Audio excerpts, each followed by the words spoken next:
Yeah. So You sound up. yeah, if if anybody actually follows this podcast and they're wondering why we start talking so like in hushed tones and whatnot, well, good luck with that. Good luck with that shit. Life is pretty good luck, bro. Good luck, bro. Anyway, fucking Alice Monroe. What's up? What's up? Craig, what you got, man? What you think about this story, bro? I feel like a fucking idiot. I liked it a lot. That's why I recommended it. I thought it was a weird fucking little ditty, man. It kind of gave me some insight into Alice Monroe as a writer, though. I haven't read her in like fucking 10 years. Nah, it hasn't been that long. I read her more recently in grad school, but I try to stay away from her because she's not really my cup of tea. But she had that, was it hate ship, love ship, courtship? Mm-hmm. That had some good stories. It has some really good stories in it. Despite it not, her not usually being my cup of tea, but I never really thought about her as a writer and how she writes until this story. Why don't you think she's your cup of tea? What is it about her? Well, whenever it's more of a physical thing. Then I'll preface this whole thing with, I'm not the kind of person you want to talk to about this story, Craig, or anybody listening to this, because I don't know. I'm kind of a fucking idiot when it comes to like certain types of fiction. That's basically what it boils down to. I just feel kind of stupid when I read this for some reason. My eye, like the first 2 pages of this story, and like almost every Alice Monroe story I've ever read, my eyes just get glassy, and I'm like, I don't like, and I'm just like, I go through 2 pages. But what always happened, I don't get anything. So today, right before this, I read those 2 pages, like, oh, I get it today. But anyway, I read those 2 pages, and then what always happens is like it starts picking up, and you like get going. The car is like kind of turning on and idling for the first couple pages, and then you start driving somewhere after a little bit, and you're like completely in it. And that's definitely the case with this story. And we'll talk about the plot and everything. That's a great point. So a lot of writers write with like the problems on fire, Mm-hmm. Sharon Olds definitely does, but you don't have a whole lot of space in a poem anyways. But Sharon Olds, like the problems are right fucking there, like the day that they tied me up and beat me and then fucking tied me to a chair and wouldn't let me eat until I apologized. Like the fucking problems are just right there on the surface, and you like from there, from the heart of the matter, you're just getting closer and closer to like this pure place of tenderness and pain, and it's almost I mean, sadly, but I think this is I bet you're this kind of guy who would, like, when you watch porn, you're like, don't give me any fucking plot, don't give me any setup, I just want to see the fucking dick in the pussy, I mean, I'm of 2 minds when it comes to porn. Let's talk about this. Actually, no, I like the story sometimes you need a little backstory, like to get into it, to get your context. They're like in-laws, okay. Yeah. I want the the fucking twisted part of it. I need to know the backstory. Hey, a good title will do that for you. Anyway, let's go. Let's move on. Stay here as long as I want. All right. All right, we'll continue. Right. Alice Monroe does not start with the problems on fire at all. No. It's almost like if you're gonna read her, you have to appreciate a slow burn, because the tension does rise, but it rises. And it does rise by degrees, but it's still a fairly. They're either going to be long stories or short stories, anyways. Going to be long, short stories, and B, you have to be patient. You have to fucking be patient, man. what the thing? All right, so the thing I realized about her writing, I don't know. This is how it feels to me. We'd have to talk to her and see how she actually goes about writing a story, but it feels like she's this story is kind of like her flexing her writing muscle. It's like, here's your characters, here's the situation at the beginning of the story. Like, you have a narrator that's staying in a dorm at college. These are her roommates, and then a new stranger comes to town. Story. Yep. And she just takes this bag of like raw material and starts like quickly shaping it into a story. And so I think it like takes a couple pages for it to kind of start to come together and like find direction. And you do get, I mean, what you get Nina on the third page. So yeah, like 2 pages in, you get like the antagonist of the story on the page. So yeah, it's like, it's not, everything about this story feels like as much of a slow burn as it is, the plot hit points are kind of spontaneous. Like when that big weird scene in the middle of the story happens, it feels like it comes out of nowhere, and you're like, you're shocked by it. It's like, is this really what's happening right now? And then when she does that, it's like the rest of the story keeps using that trick. That like, well, I could do anything in this fucking story, and fuck you, I'll make it work. And whenever there's like a little question, she has a paragraph. One thing she does really well is exposition and kind of like explaining the character's thought process and justifying kind of what's happening. And so she's, like I said, kind of flexing. Like, she's not making any real mistakes and just kind of like taking the raw material of the story and turning it into something kind of interesting. Yeah, it almost feels improv, doesn't it? Yeah, that has an improv feel. And I wonder if I went back and read some of the other stories I liked of hers, they had that same feeling or not, or if this is just like a weird one-off type of situation. But it seems like a perfectly valid way to put together a story to me. I mean, it almost feels like something you can like take with you as a fiction writer, maybe. And I'm not going to do it because I hate writing fiction. But like, say you want to, like, Craig, you want to write a story. I mean, it's kind of more, I think that way of writing a story for you is more contrived than maybe you normally go into writing a story. But like saying, hey, here's my cast of characters, here's where they start, make it work, because it doesn't feel like the story's going to work at first when you got Ernie and like there's, and she has her roommates, and it's like, what the fuck is going on? And like Ernie is kind of, to me, like a kind of unintriguing character. Yeah. And then she somehow, maybe she realizes that by the third page, and says, all right, well, let's get the story going, Well, Ernie's never going to be anybody's foil per se. He's never going to. He's not a man of action. And really, the narrator senses that about him. She senses that this guy is kind of weak in a way, Right. I mean, even as a kid, she would call him Ernest Bottom. So the narrator, by the way, has this really like hard edge to her, almost in a sense. Um, he's very scathing in how she uh, what's the word where how she appraises people. She's very scathing and she's very severe. Mm-hmm. And she's this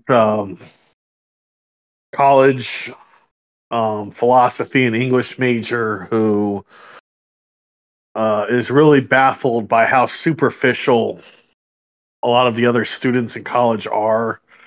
She's also really like she's hard not only on Ernie but on her landlord who lives with her. This woman who's raising 2 kids, and is like under the constant thumb of that pressure of raising 2 kids, and how like working class it seems, and how lower class it is, like living with all these people. And then she meets Nina, and Nina's kind of like this free spirit in a way, free spirited, She's constantly moving. She's constantly willing to move to another country, move to another state, and she's got kids already. She has 2 kids, and she actually has 3. One of them died. Yep. And Nina's um,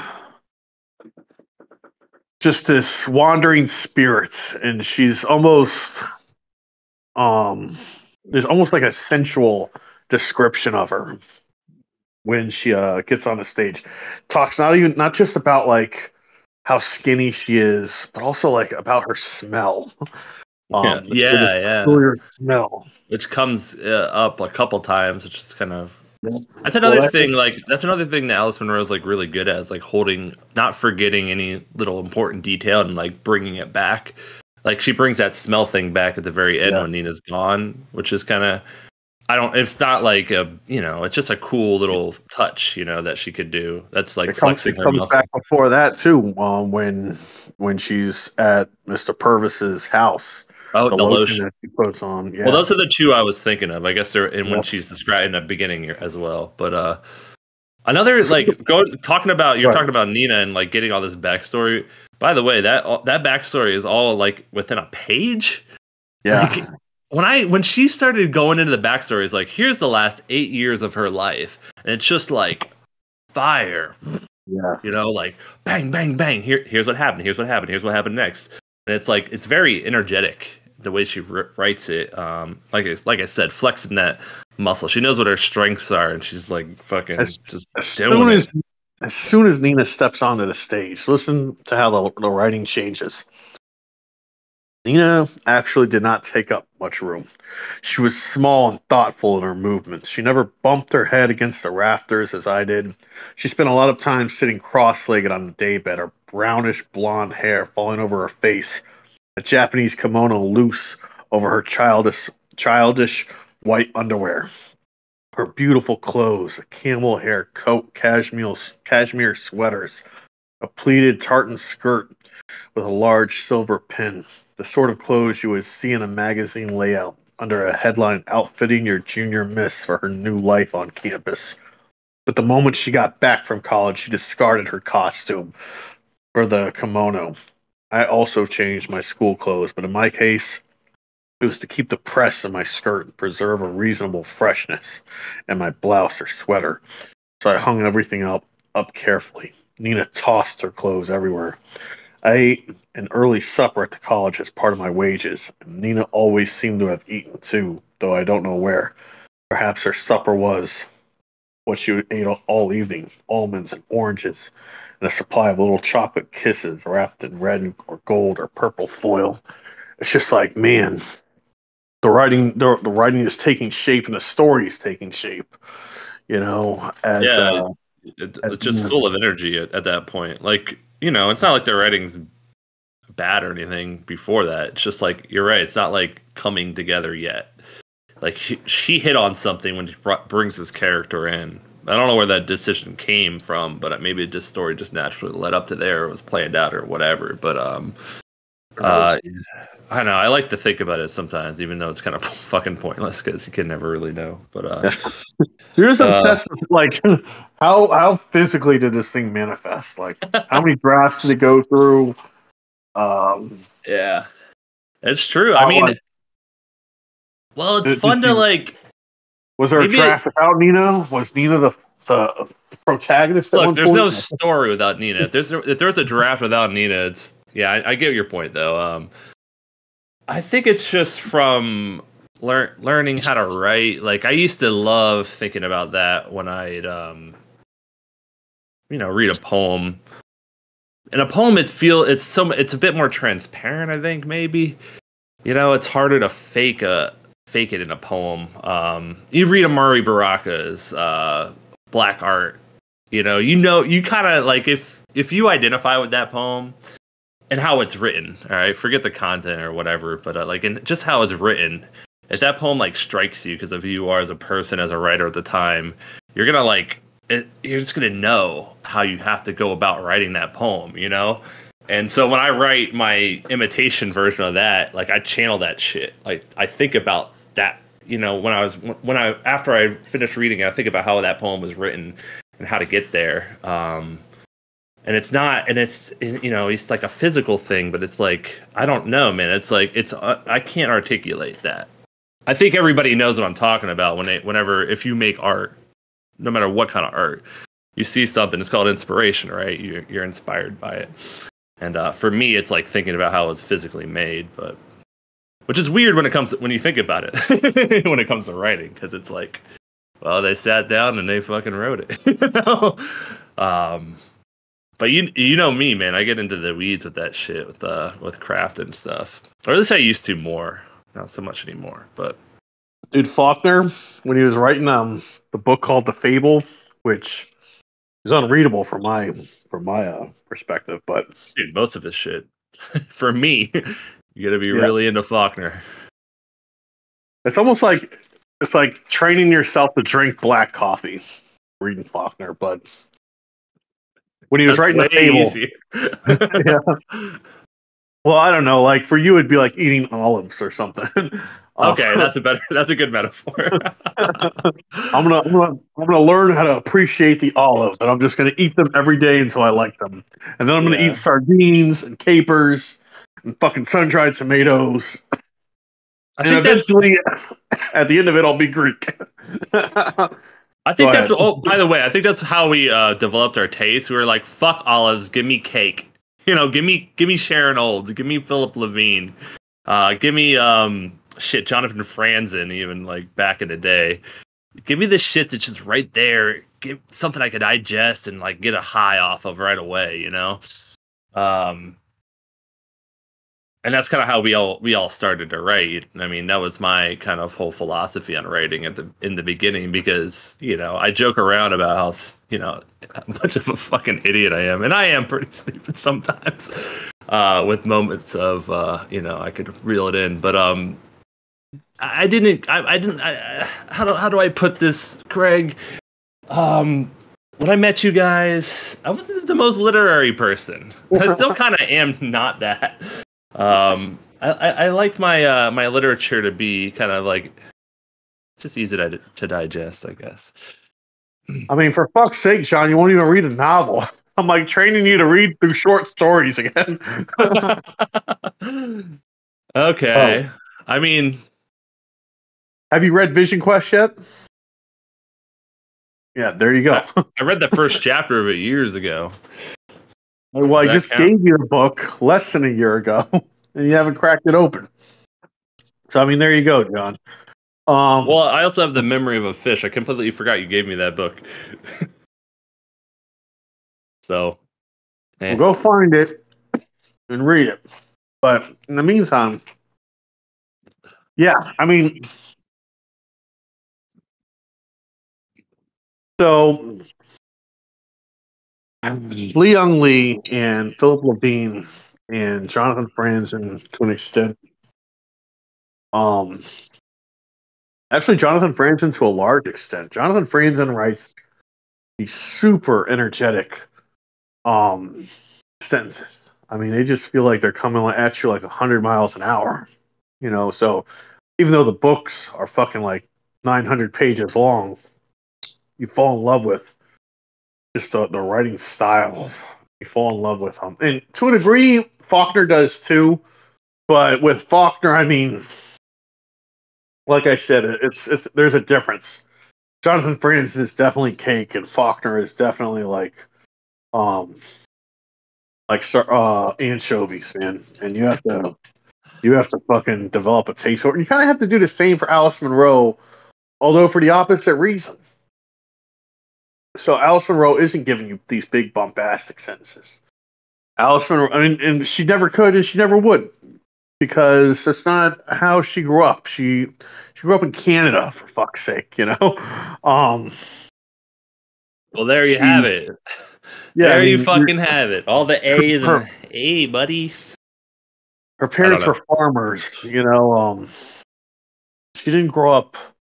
She grew up in this really deep contemplative space, and that's definitely where her stories come from. They're very plot heavy, and in fact, I think more than any other writer the past 100 years, she's kind of I think that's her um attribution or her attribution to modern writing is just how the plot is supposed to work and how a plot can work. And yeah, you can start it going 5 miles an hour and build your way up to 100 and then slow back down to 50. And that could still be a story.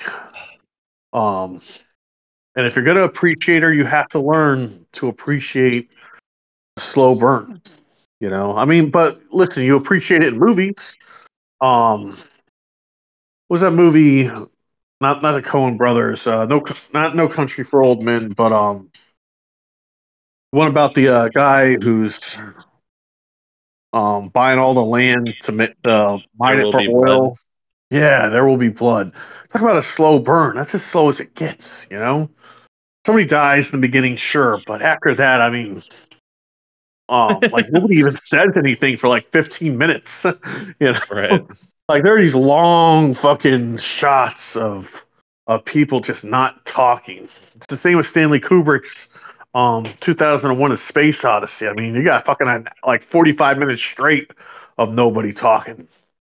Just slowly building scenes Steinbeck and is famous for yeah. having like these big not bombastic, but big sprawling kind of descriptions of Salinas Valley and east of Eden. Oh yeah. And it's a little slow in the beginning of Grapes of Wrath as well. It's the same with the mice and men. I mean, you got just two guys just walking Oh, is across it? the field.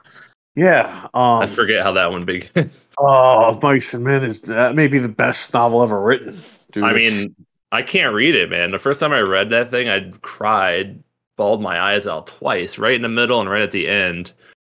Yeah, It's it's a beast. It's it's tough.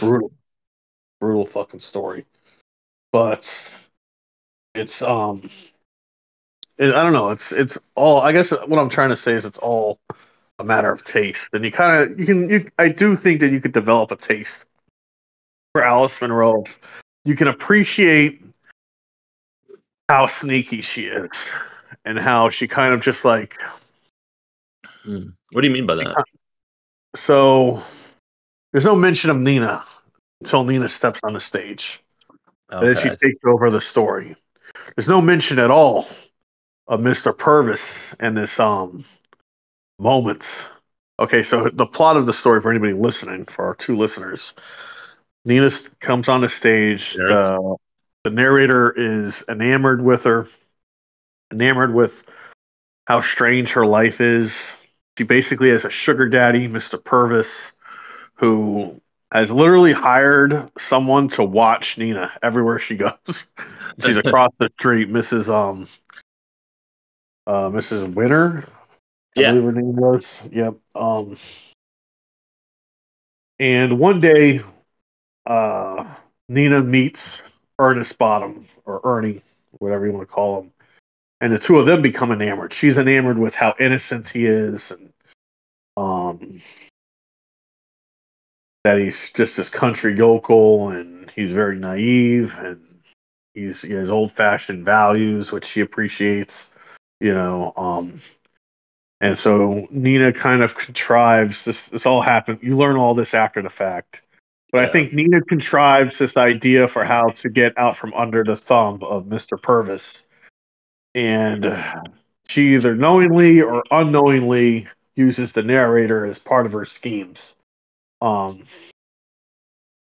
but essentially, the narrator is Mr. Purvis invites the narrator to his house to have dinner because Nina's sick, quote unquote. Right. Um, On Nina's suggestion. So yeah. she definitely has a hand in this. But what happens at the dinner, we don't know. I'd like to ask you about that, but once we get through the plot. But whether or not Nina knew what the fuck was going to happen there. We'll get What's up? there. So what But happens at the dinner, Craig?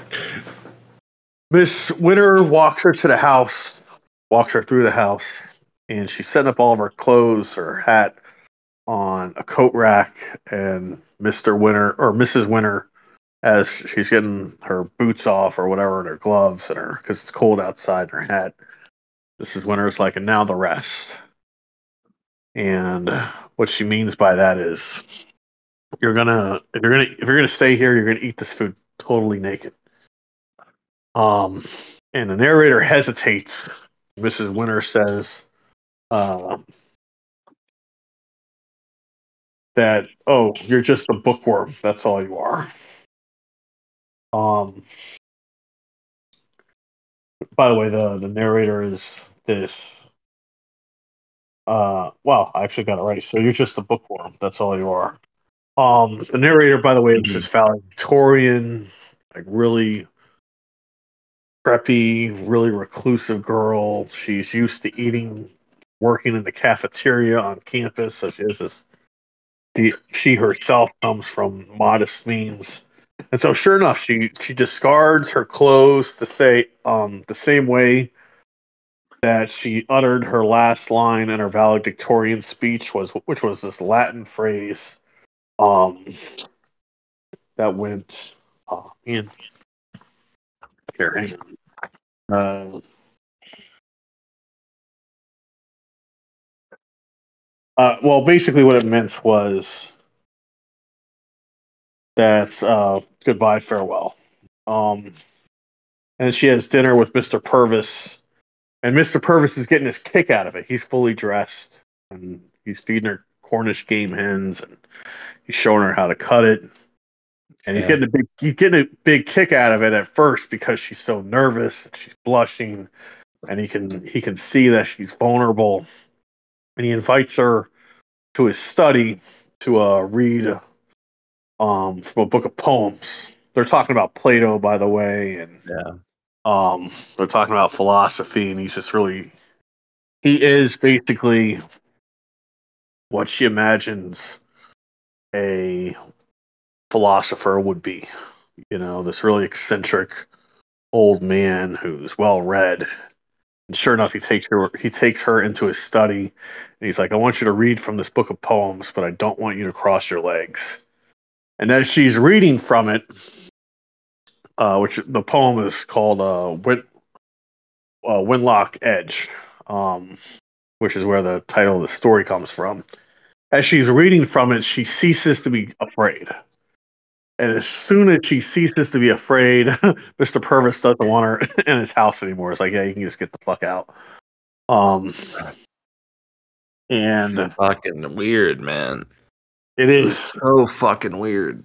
The way the it's whole. written when the undressing is happening, it's like I had to reread that shit twice because it's written kind of like in this with this like air of disbelief, like it's written first person, and like the way it's written is kind of how they experienced it, or how it's just fucked up, man. It's so fucked up because you're like, oh shit, this is actually happening. This is happening, and it's all kind of like logically put out there. And she even has this like moment of like, well, I didn't think they were like rape never even entered my mind because that's what the reader's thinking.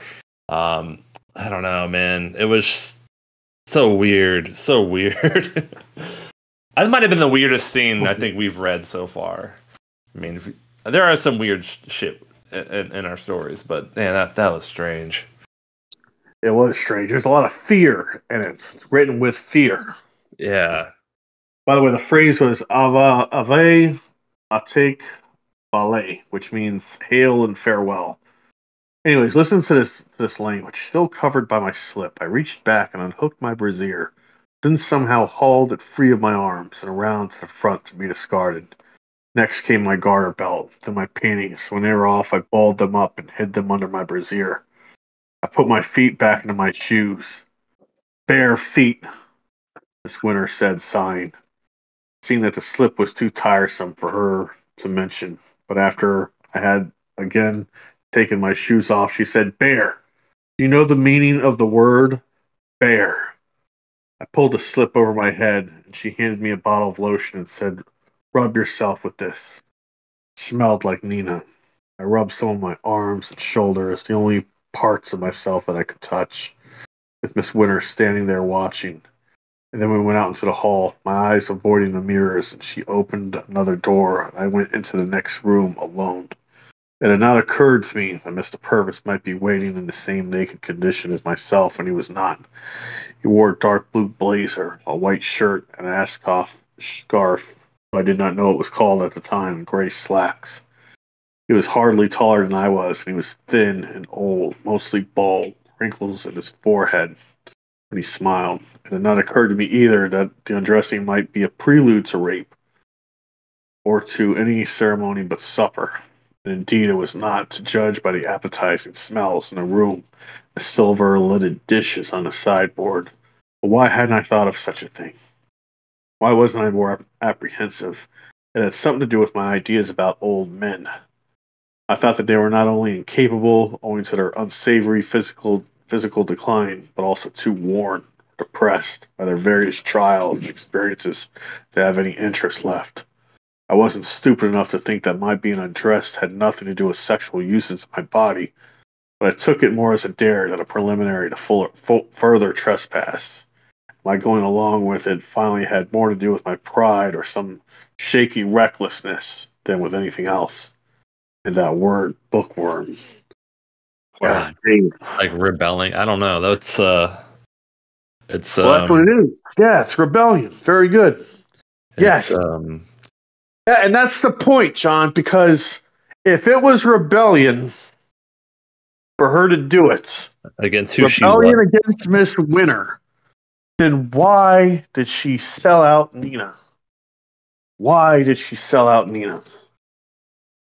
Because here's the thing, as she's going back home, remember, she's like, am I going to tell her? Or maybe I just won't at all. Maybe it'll be like this air of mystery. Then Nina's not there.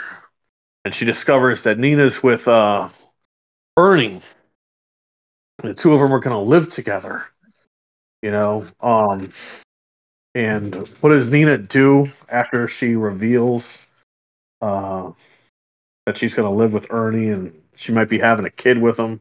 That she never wants to see Mr. Purvis again or even mention his fucking name. She fucking tickles the narrator.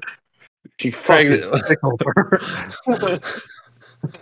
It's the funniest shit ever, but it's also like the most insulting, isn't it? Yeah. I fucking hated Nina at that point in the story. Well, the I narrator mean, did too. The narrator fucking did too, man. yeah. Like, it's a fucked up story, but Yeah. um, Oh, you said sells out. So what happens at the end with the note and everything? Is that what you're talking about? yeah. Well, she's the one who told Mr. Purvis where Nina was the Right. narrator, and it's like if it was rebellion, then why did she sell out Nina? And I'm interested in your thoughts because I have my own theories. Why did she sell out Nina? Well, I don't know, Craig. I have no fucking clue. To be quite honest with you. Maybe it's because Nina's a fucking crazy bitch and tickles her randomly and sent her there. Like, what kind of friend sends you to the house of somebody that fucking weird? And you said the whole thing was about fear, was written with fear. Did it I mean, sound of like course. it? I That's the guess, feeling I get. yeah, definitely. I mean, you're right. I just hadn't thought of it that way. I was in it, like reading it. Yeah, I don't know. I didn't really reflect too much on what the character. I mean, yeah, for sure. And so like, and what happens when she goes to confront Nina about it? She fucking disappears on her. Fuck this bitch. She's. I don't know what like. What did you think? You thought Nina was just a great person this whole time? Why would she sell her out? Well, fuck her. Well, That's why. let me turn around and ask you this. So, for one thing, um, the protagonist, the narrator, knows that Mr. Purvis got this bitch pregnant, got Nina pregnant already, and didn't want to have the kid anywhere around him. Was willing to pay for an abortion. Was willing to pay just to get this bitch out of his life. So she knows that. She also knows that this fucking guy is so crazy that he's hired a woman to stalk Nina around. um, everywhere that they go. So at a certain point, you have to figure. I mean, what the fuck else did she have to say? Like, like what did you expect? You thought you were gonna go and fucking meet Prince Charming at this fucking house? Of course, some weird shit's gonna happen. Well, we Like, have I'm we sorry, have the benefit of like hindsight of the whole story unfolding. I don't know the character in the we don't moment. need hindsight though, John. If I'm No, like, that yo, character John, does though to make the decision not to go to the guy's house. Like she trusted her as a friend I don't think so, implicitly. man. I think she knew that some fucking weird shit was about to happen. And I'll tell you why. All right. Why does she If do it I'm then? like, if I'm like, yo, John, I'm hanging out with, you wouldn't believe it. I'm hanging out with Donald Trump. Uh, we were talking about our friends and whatnot, and he's really interested in having dinner with Laura. You mind sending her over? Laura's not gonna fucking go, bro, and you're not gonna send her. Oh, why does the narrator go then? So you're saying that Nina's For absolved of that, herself. even though she Yeah. suggested the idea. Yeah, I mean, for fuck's sake, if you're not, she's absolved for it for two reasons. Number one, the obvious reason that she knew who Mr. Purvis was before she even got into the car, because she knew that this guy was sending people stalkers around to fucking follow Nina. The second reason, um, was because as soon as Miss Winter said everything, um, she even gives reflection right there. She's like, where the fuck is it? Um, shit. She gives a reflection right there on just how easy it would have been to just turn around and walk away. Um, I mean, let's look at Right. that line. At that, Yeah, there is a moment where she decides not to do that. Not to just take her coat and walk out. It would only be an hour, like less than an hour and a half walk. I could have It would reached for my coat at that point. I could have demanded to be driven back to the rooming house. I could have even walked back on my own. I remember the way we had come, and though it would have been cold, it would have taken me less than an hour. less It than an would have hour. taken There me you go. less than a fucking hour. It'd have been less of a walk from Leo's house to fucking my house. It was really not that far at all. I don't know.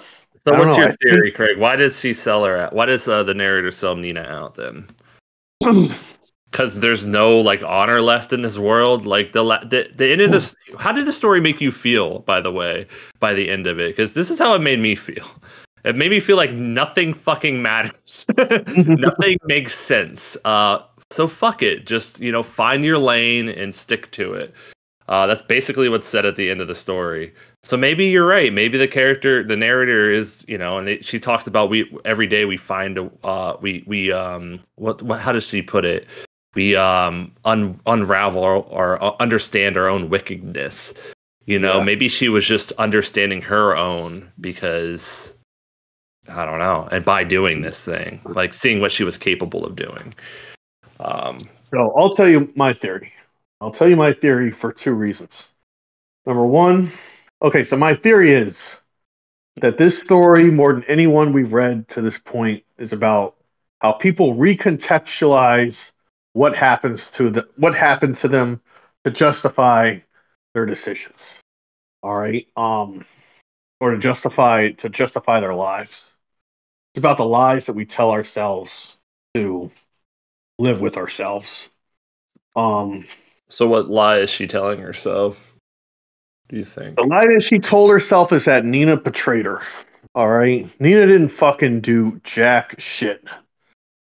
The narrator made her decision to get in that car with Miss Winter. The narrator made her decision to take her clothes off in front of Mr. Purvis. And the narrator made a decision to rat out Nina. And maybe Nina should have foreseen that this was going to happen. Nina's not very good at making plans, though. This is the first thing we learn about Nina as soon as we meet her. Is this bitch cannot make plans for shit. She's like the worst manipulator and orchestrator of all time. Mr. Purvis is good at making plans and following through with them. The narrator is good at making plans and following through with them. Nina is a fucking train wreck from hell. And the only person that would have maybe saved her from herself was Ernie. Now, in real life, yeah, Ernie probably would have just been used by her, you know. She probably would have fucked that relationship up. But man, at least she would have done it on her own. At least it would have arrived wherever it went organically. The narrator fucking betrayed her friend. See, that's betrayal. Is when somebody gets out from under the thumb of somebody else, Yeah, and you snitch or you fucking whatever the word is that you want to use it, you fucking send them after them again. That's fucking betrayal. All right. Now, why do I think this story is about recontextualizing things? Two reasons. Number one is what the narrator says to herself after she's going back from Mr. Purvis's.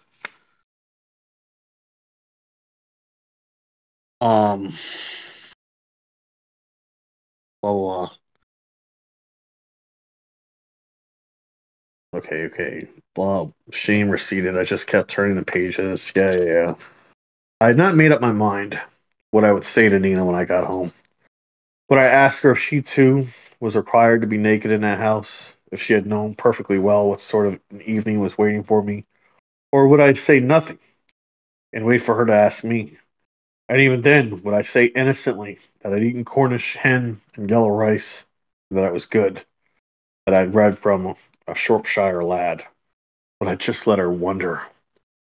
That's really how the narrator feels, honestly, about that evening with Mr. Purvis. She didn't betray Nina because Nina sent her there.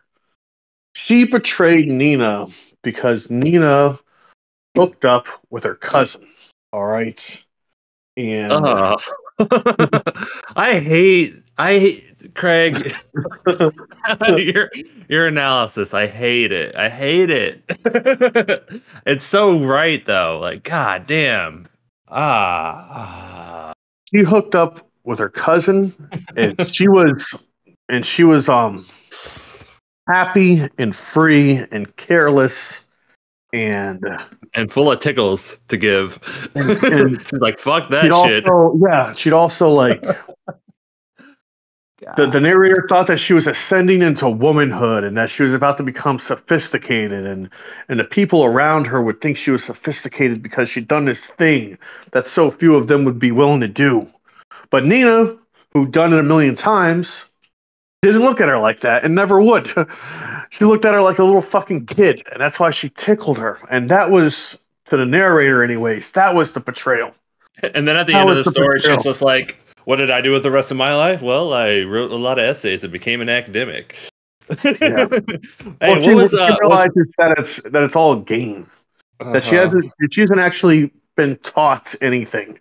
She definitely hasn't been taught morality. No. You know, she's just been taught ways to justify her bullshit. And that's honestly, me and you have met a million fucking academics like this. You know, maybe they're not this conniving and cold-hearted, but probably they are. Probably a lot of them fucking are.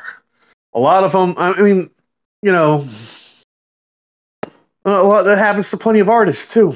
It happens to plenty of like great thinkers. I mean, for fuck's sake, Rick James, that whole crack binge or whatever.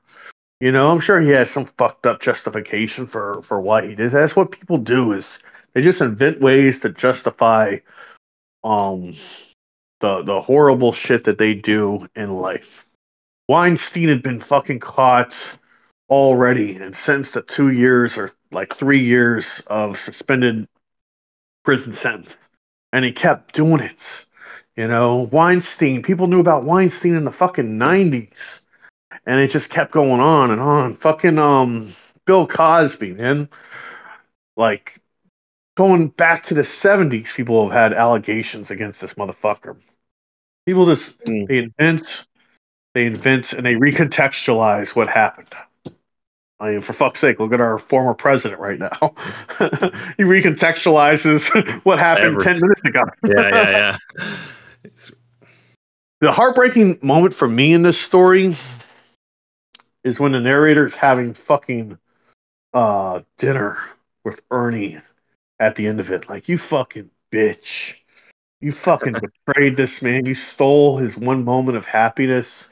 And then you have the audacity to fucking eat with him. And what does he do? He fucking recontextualizes Nina's decision. Nina didn't fucking choose to leave. She was fucking kidnapped, bro. You know? What was she though? Like, is that shown, or is it just implied? Miss Winter wouldn't fucking got her. You know? Does Miss Winter seem like somebody that is willing to accept no for an answer?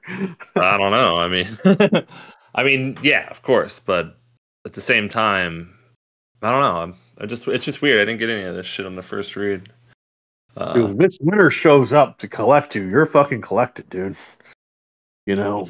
I mean, talk about somebody who's just totally heartless and totally like emotionless throughout this story. There's a one person in this story I don't want to meet. It's fucking Miss Winter. Right. It definitely tracks. I mean, don't get me wrong, but yeah. Oh well. Anyway, what a fucked up little story you found here. Anyway, he recontextualizes everything. And that's the part that kills me is, and of course, as she's like, what eventually led to her, the narrator making this decision is this underground tunnel that she's walking through on her way to the arts building. She sees the poem, "The Wenlock Edge." Um, had he known that I would never think of those lines again without feeling the prickle of the upholstery on my bare haunches, the sticky, prickly shame, a far greater shame that seemed now than at the time. He had got me in spite of myself, from eve and morning, and yon 12-winded sky, the stuff of life to knit me, flew hither, here am I. And she's like, no, no, no, no. I can't stand that she was made a fool of for no reason. To impress nobody. So there's your motivation, I guess. You cannot stand that she was made a fool of.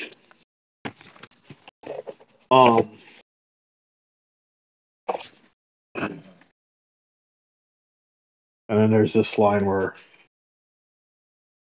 Ernie's talking. I went round to his house, but there was nobody in it. Whose house? Her uncle's. He knew which house it was because he and Nina had driven past it after dark. There was nobody there now, he said. They had packed up and gone. It had been her choice after all. Of course it wasn't. It's a woman's privilege, he said. Like they say, it's a woman's privilege to change her mind. His eyes, now that I looked into them, had a dry, famished look, and the skin around them was dark and wrinkled. He pursed his mouth, controlling a tremor, and talked on with an air, trying to see all sides, trying to understand. It wasn't the money. It was just that he was old and senile, and she had a soft heart. And the fact that he looked after her when her parents were killed. I stared for a moment. He didn't notice. I wouldn't have objected to us taking him in. I told her I was used to old people, but I guess she didn't want to put that on me. It was a shock, all right. Like, this dude is recontextualizing everything that happened to him. That's how fucking traumatized he is by Nina leaving.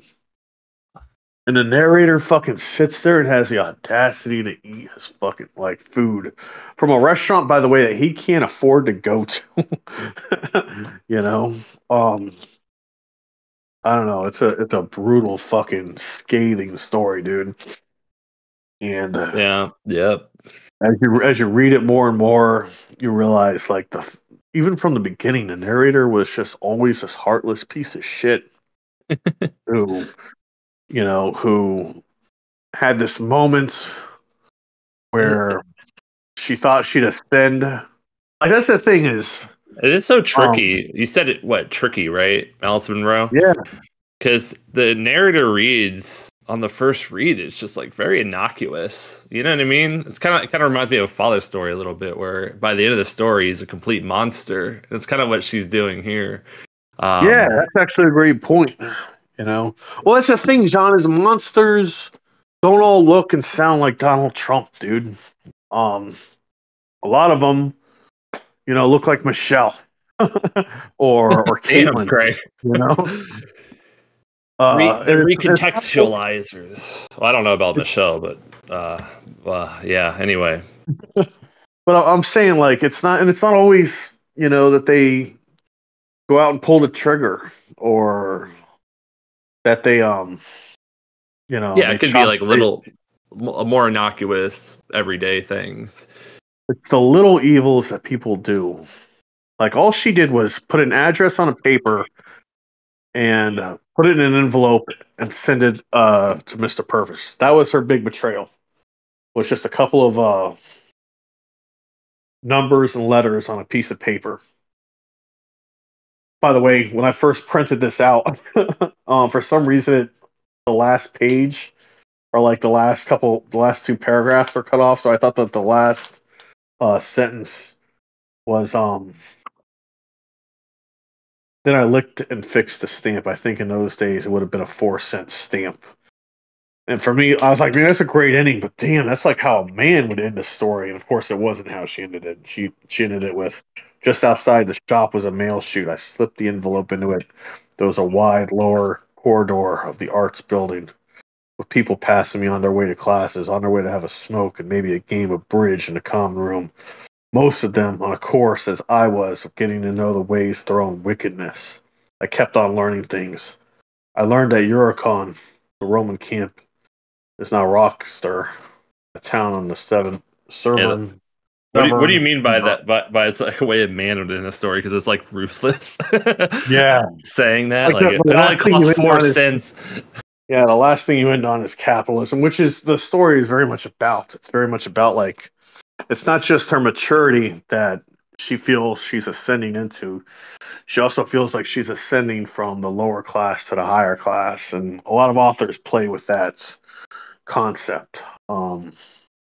The concept of that transcendence. Philip Roth's Goodbye Columbus. The whole book is about that ascendance. Um, I don't know, man. I read a lot of nihilism in that last line. Like I said, when I finished the story, I didn't feel like. I mean, now that I have a completely different view of the story, maybe I'd read differently. But damn, it just kind of felt like, yeah, I'm learning things because this is the way This is my line. This is how I'm gonna make it in life. so Even though it doesn't matter at the end of the day. What matters is what I did, but I'm not. I'm gonna sit over here and just pretend like I miss Goody Two Shoes and that's the bullshit thing. my way through life. She learned things. She didn't learn. She learned nothing about people.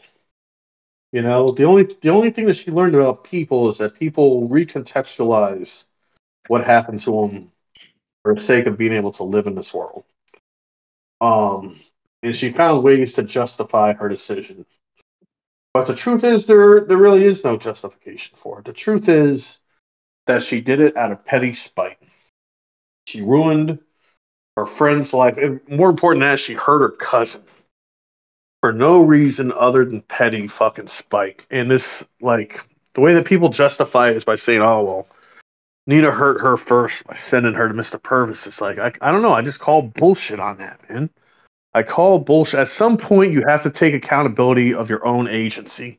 She knew Miss Winter. She knew what this fucking guy was, and she didn't feel bad about it until she realized, oh, Nina's going to use this opportunity, which she may not have I even done. I would It push may back a have. little bit. I don't know if she knows as much as like what happened, like how bad it was gonna be. Like I don't think she knew that, but like you're right. A lot of it is kind of hinted at with her. The I mean, John could have won. Could have gone a lot worse than that too, though. And a lot of times it does. In face fact, I would make the arguments Nina knew that whatever Mr. Purvis was going to do he wasn't going to rape her. Maybe because he didn't have it in him anymore to rape. Um, maybe maybe she thought, hey, if the narrator is really into this guy or really into that sort of thing, salute. Nina also maybe just didn't fucking think. Nina's, like I said, Nina's kind of an idiot, honestly. Let's get double standard though. Like I don't know. It feels like Where's the okay, double standard? because you're admonishing the narrator for being this fucking conniving person. Maybe they weren't thinking too much when they were doing what they were doing. Like her friend sent her to this house. Like she has some responsibility there, even if she I doesn't don't think. think so. I don't think so, and I don't think anything. I'm like, here's the thing: is as weird as that moment is, I don't think it was any serious violation. I really don't. I don't think it was an act of evil to send the narrator to that house. Um, Well, I think that the act of evil being committed was was telling Mr. Purvis where her cousin lived and where Nina was hiding. yeah, I That was mean, the there's act of no evil. question about that. I mean, that's just direct, She's doing something to hurt somebody directly. And there is some kind of ambiguity to Nina getting her to go or suggesting she go to dinner with this guy. By the way, Um, Nina may very well have just been sick, and she may just be like um it may just have played out the way that she said it played out. That her cousin showed up um because he heard that Nina was sick. By the way, Nina's real name is June. Um and let me see if I can find that piece. Oh man. Everything about Nina changed. Her face turned mean and sour. Well, she's talking about Mr. Purvis. Um she's talking about getting married with Ernie already. They've only known each other a week. Um which sounds like Nina. All right. But then she went ahead and helped me off of my things. By the way, she's taken off her clothes, same way Miss Winter did. Took me into the kitchen and ran a bowl full of water. And then, as the blood returned painfully to my fingers, she told me how Ernie had come to the rooming house on Saturday night. He was bringing a magazine that had a lot of pictures of old ruins and castles and things that he thought might interest me. She got herself out of bed and came downstairs because, of course, he would not go upstairs. And when he saw how sick she was, he said she had to come home with him so that he could look after her, which she had done so well that her sore throat was practically gone and her fever was completely gone.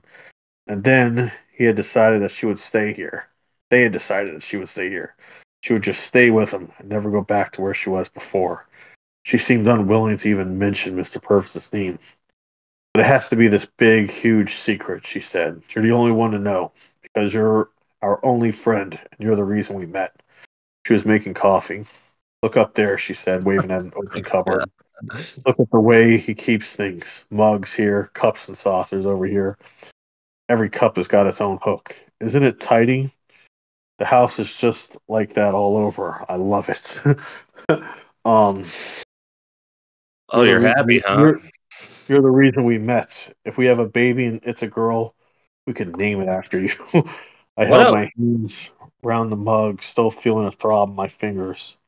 There were African violets on the windowsill over the sink. His mother's order in the cupboards, his mother's houseplants. The big fern was probably still in front of the living room window and the dollies on the armchairs. What Nina had said in regard to herself and Ernie seemed brazen, and especially when I thought of the Ernie part of it, abundantly distasteful. um, Okay, so it's all you know, it's all kind of there now that you're reading it. abundantly distasteful. By the way, Jeez. there's this idea of like a possession and he's my cousin. In a way, you have to look at her relationship with her cousin really isn't all that different in some ways than Nina's relationship with Mr. Purvis. I mean, what does her cousin do? What does their relationship consist of? Him taking her out to dinner, buying her Right. extravagant meals, listening to her complain. about life, and then he just goes away. Um, Okay. Nina's threatening to take that away. Oh, that can't happen.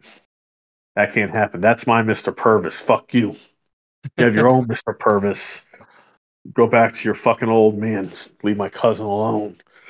It's I like, guess. oh, it's like even though Nina's the one who sounds dumb, it's really the narrator's like dumb, childish logic It's and very, dumb, yeah. It's very like, childish emotions that are fucking like that cause the great evil in this story. The great evil, by the way, is just writing, like I said, just writing something on a letter and sending it. Great evil in a well, father's story is uh, cleaning out the beer cups and pretending to crash into a tree to justify um, and leaving the or guy. like And yeah, leaving the and guy. leaving the guy and Leaving the guy there. making your wife or your not your wife, your daughter feel better about the situation, and not calling the cops. Sometimes that's the great evil. It's just not doing something or doing some small little something. That's the great evil of life, and so often in life those things um Hey, Craig. never get discovered. I know I'm destroying your fucking hopes and dreams and your outlook on No, life. no, I'm curious what you think Alice Monroe's outlook on academics are after reading this story. Is she an Um, academic? I don't even know what she does. I mean, she obviously is a successful writer. She that's all she does, write novels and stories. I'm just um, curious because I know there's like this weird. what she thinks, or at least, well, there's what I don't know what Alice Monroe per se thinks. I just know that the narrator. I haven't, like I don't even know if she teaches or taught. Uh, I know that the narrator. I mean, all I know about Alice Monroe, sadly and pathetically, is what I've read of her fiction. I haven't listened to any of her interviews. What she says like doesn't make a whole lot of sense to me, honestly. Like when Alice Monroe was talking, like she's like, my favorite stories are the ones where these really powerful scenes, but they're not connected. I'm like, what the fuck are you talking about, bitch? Everything in your short stories are connected. Like there's no like great scenes that are happening that have nothing to do with the plot. Or Well, she's like, like a lot of great artists, they don't analyze their own stuff too she much. had this other line where she's like, I love to open a book and just begin it in the middle.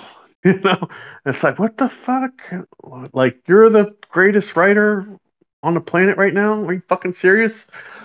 Uh, but I mean, she is. She's retired now, but it's like, god damn, so good. It's so deep. You can sit here and like analyze every line of this fucking piece, or almost every line. If it isn't like building the dream, it's building towards the thesis. Well, You know, she's go ahead. writing like true characters. She knows how to do that. She knows how to get them on the stage and render them as realistically as possible. She doesn't need to understand it beyond that. Like after she's done with the story, like it's unfair to ask her to be super articulate about a great thing she wrote after she wrote it. I mean, I don't know. I think that's bullshit to expect out of an artist. Just let them put their shit out in the world, and then let everybody else, let the critics analyze it to death. Let us talk about it. Well, Um, it's not that I want her to break her own stuff down. It's just like I want what she says to make sense to me, so that I can write like her. You know. oh, well, that's fair. That's fair. um. I think Sharon Olds kind of does the same thing when she talks about her own writing. She kind of just makes shit up on the spot, like whatever sounds good to her in that moment. She doesn't really give a fuck at the end of the day about explaining her writing but I get what you're saying. A lot of artists do kind of are able to talk about their own shit in a way that's like makes you understand a little bit more how they could create something. Yes. Just but yeah, I mean, you're not going to get that from everybody, unfortunately. No. And to be fair, I haven't looked at her interviews in depth the way that I have with Hemingway and with Sharon Olds. Hemingway Yeah. could definitely get you there. Yeah. Talk. Um, and by the way, they're for as good as like the other thing is even after understanding how great her writing is, if you were to come up to me and be like, yeah, Alice Monroe is great and everything, but she's kind of fucking boring. I'd have to agree, you know, like I'd have to still fucking agree on some level. Like, yeah, you're not gonna appreciate her the same way that you're gonna appreciate Hemingway or Leon Lee or fucking Sharon Olds or Yusef Kamanyaka or Joe Bolton or fucking Franzen or James Crumley or John Williams, because these people, like, they were like their type of writing, which is ours, is more like from the gut, like, show me that fire that's burning in your soul and get like don't bullshit me, poet, fucking get me right there from the first line.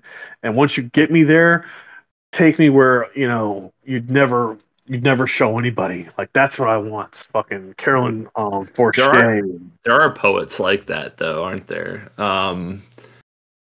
I don't want to like misspeak because I haven't read a lot of her, but she kind of reminds me of Mary Oliver whenever I read a Mary Oliver Oh poem. yeah. It's like you really got to sit there and read this shit over and over again to get the juice out of it. And it's there. It's always there, but yeah, sometimes it requires a little bit more. I don't know. I don't think Alice Monroe is super obtuse or obscure or anything. Like I still got something out of the story, but you definitely can ring It's that. a You can slow ring it burn. out. You can ring it out, man. You can get a lot of. It's like you said, so deep, and it's all I there. was given this story by Angie like over 12 years ago, like when me and you first started all this, and I really loved the scene where she got naked, but I didn't really understand anything else. Like everything else to me was just fucking boring as shit. And I'm 35 now. I was like 22 or 23 at the time. And at 35, I'm just blown the fuck away. Well, you're Like, better. You're like I'll tell everybody, anybody who's listening who's wondering, Craig, you were not like you weren't super analytical back then. Now you no, teach this shit, and you're very analytical about everything you read. So, you've grown a lot in yeah. the past 12 years, whatever, however Right. long it's been.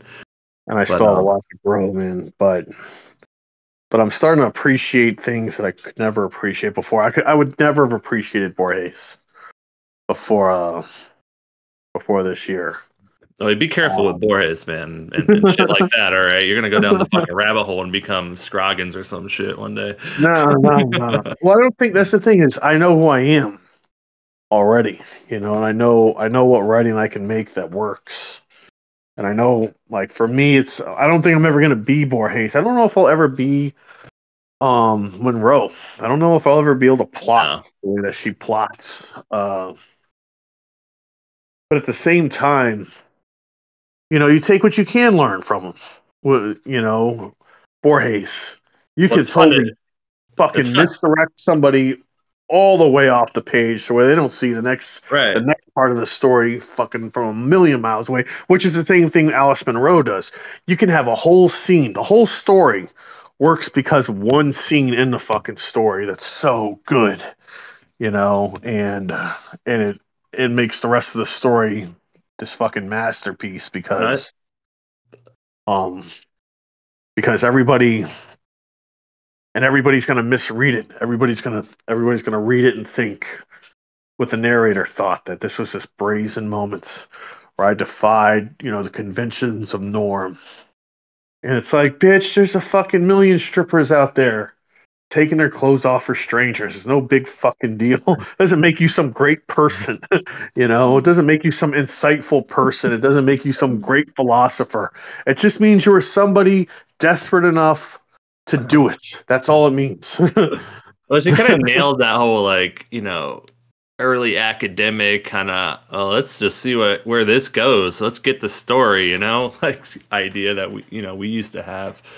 I mean, there you go with academics. You want to know what our opinion is about academics? Well, that's what I was getting to, by the way. And a story about recontextualizing situations. What do academics, and especially literature people, do constantly when they're writing essays? They're recontextualizing the things that are happening in them based off the current moment or whatever lens they're using, whatever philosophical lens they're using to say what they want to say, or to say something, not even what they want to say, but to say something new to set them apart. And that's what does she think about academics? That's what she thinks about academics. Get the Alice fuck out Monroe of here. thinks that academics are so fucking stuffy that they would misread an opportunity to turn around and walk away just to take their clothes off for a fucking stranger and think that that was rebellion. That's what Alice Monroe thinks about academics. That's how fucking stuffy you are. You guys are so fucking stuffy and up your own ass that you think that this is rebellion. And it's not. Nothing rebellious about taking your clothes off or putting them on. They're just clothes. The act of rebellion would have been not telling anybody where Nina was. Or the act of rebellion would have been confronting her cousin, being like, listen, this fucking Nina chick is a fucking psychopath bitch. And she's ruined her own life and she's going to ruin yours. That would have been an act of rebellion. Because her cousin would have shut her out of his life. But she would have at least faced somebody. She doesn't even face Mr. Purvis at the end. She just writes a letter. She doesn't even face her cousin and tell her cousin, hey, I fucking told him where she was. You're not going to recontextualize what happened. No, she didn't fucking leave you for her uncle. She left you because a pimp was following her and I fucking told him where she was. You know, that's what she thinks of academics is it does not teach you courage. And really nothing does. I don't know if courage is something that can be taught. You want to talk about how writing can't be taught? I don't know if courage can be taught. You know, moment teaches courage, or it reveals courage more so. It reveals it. You're right. You can't teach that shit. Yeah, I mean, how many fucking teachers did we meet in our grad programs who just quit, couldn't do it? You know, I mean, I think I met at least 4 or 5. It's tough. Well, yeah. Courage in writing is something else, man. Right, that's a different kind of courage because you can face students. You just give students things to do, and that's that's your job. You're just gonna fucking write a response to this. Well, don't minimize it, Craig. There's a lot of courage. I don't think I have the courage to teach anymore. Maybe one day, but it takes a lot of courage. And it's not about by the way, it's not about just the students, dude. You're facing a lot of bullshit. You're facing potentially shooters in a school. Like we by the way, we talked about this before the podcast. You face that everywhere in America. well, yeah, but especially at a school where nobody gives a fuck about the teacher. The locks are on the administrator's office, and fuck you, by the way. But not even that. That's like taking it to the extreme. Just on a day-to-day level, the amount you're minimized, your time is devalued by your pay, and the way they semester to semester jerk you around with your classes. It's absurd. It takes a lot of courage to want to do that because you love to do it. You know, that's how I see it anyway. You're doing it because you fucking love it. There's a lot to love in teaching, but damn, does it take a lot of courage. And it's not just standing in front of a class every day or every other day. It's fucking dealing with all the bullshit outside of class. And, you know, the existential crisis, the existential threat of fucking somebody coming into class and mowing everybody down. And Jesus, man, it's John. Like I said, that's everywhere. You know, I mean, imagine living in Palestine or Israel right now, where you're just hearing rockets all fucking night. You're in America, where it happens in America in the classroom. All right, for whatever fucking reason, it happens in the classroom. I mean, the reason is all right. So there's 2 reasons. They're pretty obvious, but they're pretty broad. I don't know how you'd fix either of these. Well, I know how you'd fix one of them. I don't know how you'd fix the other. Reason number 1 is easy access to high fucking fire-powered weapons. And the second one is rampant mental illness going untreated in this country. Yeah. You know, and you know, there are other reasons beyond those 2. It's quality of life in this country is going fucking downhill. Uh, Job security is going downhill. Everything's going downhill except, the Except stock. John Stewart. Fuck yeah. He's not going downhill. He's not going I down hope with not. Apple. Did you No, hear about he's what fucking. happened to him? I heard that his third season on his show got canceled because of creative disputes. But what else happened? That's it. I mean, what do you think the creative dispute are? He's talking about China, who makes all of Apple's products, Yeah, and AI, which Apple is investing untold sums of money into, which we could kind of guess what his view on those two things are. Bad and not good, and probably yeah, fucking stupid, dude. Um, If you really want to see some scary shit, look at like people in this like really famous people in this country who have kowtowed to fucking China, especially when China is doing like egregious shit um like John Cena. abusing its people in Hong Kong who are protesting. Like LeBron James is coming out saying, "Hey, LeBron, yep. we shouldn't be talking about this." Like, dude, how many fucking millions of dollars do you need? God, You isn't that know? so weird? Isn't that so fucking weird? These like our fucking heroes or celebrities kowtowing to China. Yeah, Fuck, like dude, we're fucked. We're so fucked. China didn't make you your fucking millions. America did. What the fuck are you doing? You know? Right. You became a fucking you They became don't a want to. celebrity in America. They don't want to lose out on that market, man. They need that market share. Yeah, I Jesus. guess. I don't know. Talk about evil, man. Holy shit. I don't know. Um, John Stewart's my hero, and John love that Stewart man. been pretty much on point with everything that I've ever heard him say. Um, I think he should be our next fucking president. I think if he ran against Trump uh, or Biden or anyone, he'd win. I just think that he, like Bernie, knows just how corrupting a position it is, and Yeah. um, that's why he doesn't want to do it. But yeah, Also, like he would not get anything done, really. I don't think in the current political system. But well, the system is set up as most systems are for stagnation. right, You know, he the probably has more system, power just talking, and changing the people's minds system with is set up so truth. that Wall Street keeps getting richer, and the military machine keeps mowing fucking brown people down, and the prisons keep filling up, and the hospitals keep filling up, and the insurance companies keep lining their fucking pockets. That's why the American system is set up the way it is. Oh, when he Everything else is a fucking moot point. Like, when he put it like that, this story it's pretty lighthearted. yeah, Jesus I mean, Christ. I can go on and on about all the fucking problems going on in this fucking world. It makes some little betrayal seem minuscule, but the But thing is, it matters though, man. It fucking matters because if of course, everybody did shit because like this, we'd be living in hell. I mean, a lot of people do little you know, shit like here's the thing: is you're faced with decisions like this. Am I going to take this petty revenge against my coworker or not? Am I gonna raise my like? What am I gonna do when my kid fucks up out there in the world? Am I gonna hold him accountable or hold her accountable, or am I gonna shield her from the consequences of her own actions? I don't know. They're fucking tough questions, but that's what life forces upon you, John. It forces tough questions on you. You know, um, your fucking roommate died, for fuck's sake. You know what I mean? Like right I don't. before Christmas. That wasn't a tough Um, question. it's a tough question. What do you mean it's not a tough question? Like, what are you gonna do? Like, am I gonna fucking call the cops? Am I gonna? You call the cops and you make out with them. That's what you do. Yeah, that's exactly. Yeah, That was the decision, right? That was a real decision right there. It's like, do I try or do I not try? and the You fact that try. you tried, I think, says something about your character. It says another thing about your character and about that poem.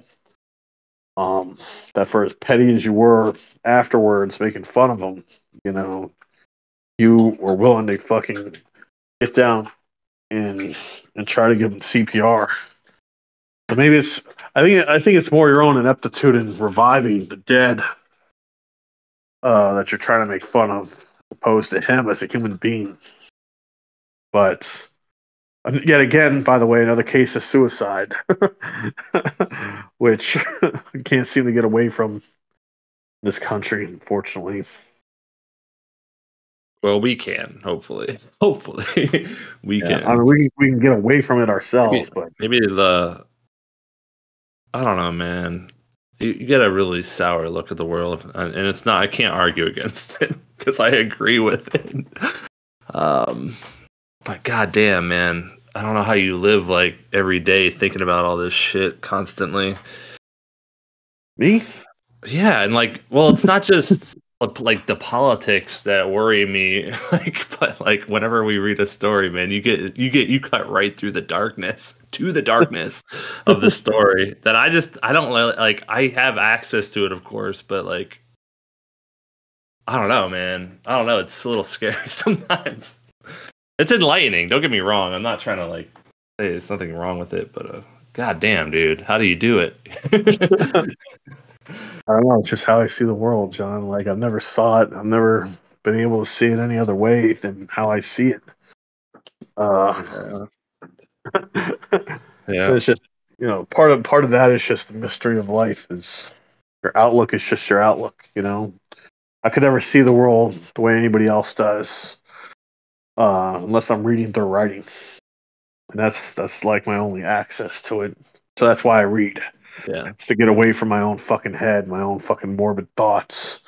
But usually it's usually just to supplement them with other morbid thoughts about other people. Well, like, so, yeah, there you I don't go. know I don't know if it's much help per se, but Well, it's an especially dark like time in human history and your personal history, your brother and everything. So it makes fucking sense. I'm not saying it's. I don't know, man. I don't know how to escape it either. Like, there's no like balm or like cure for it.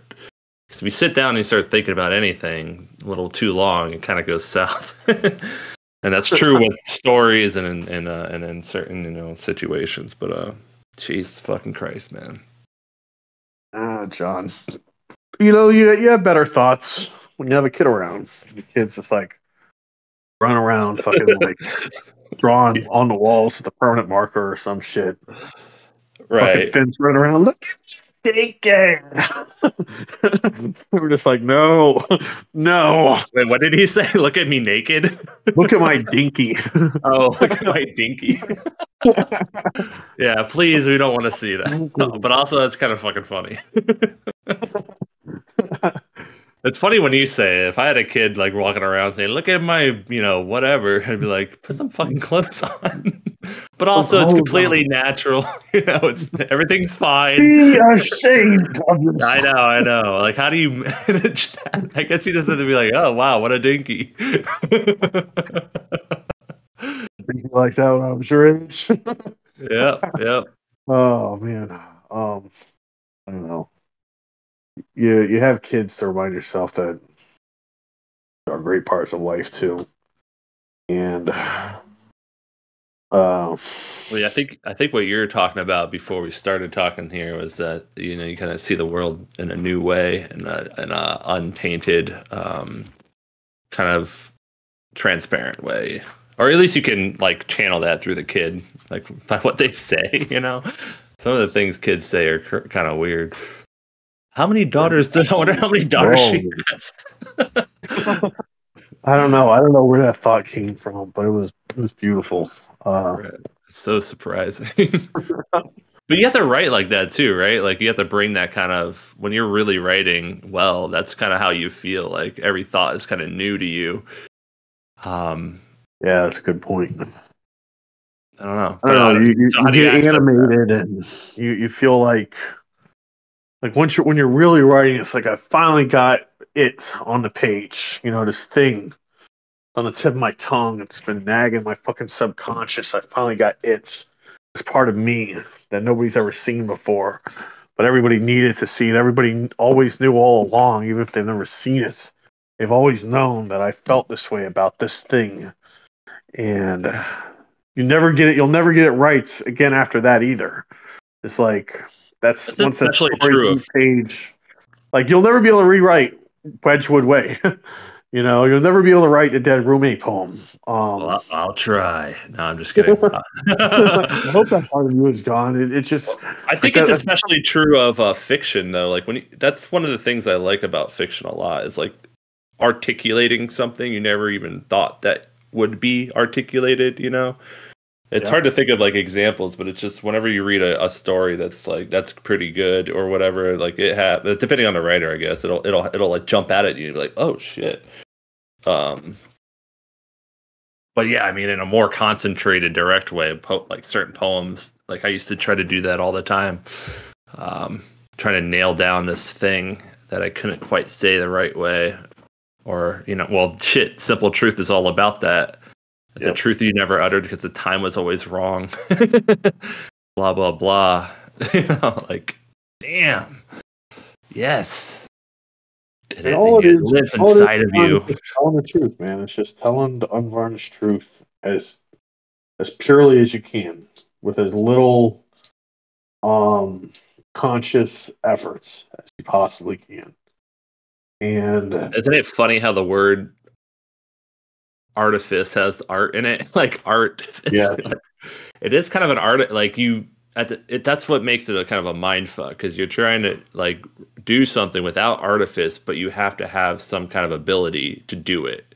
So you have to like develop a craft or I hate craft is such a shitty word for saying like you have to be an artist. You have to become an artist, which means you have to study this shit. You have to like practice it.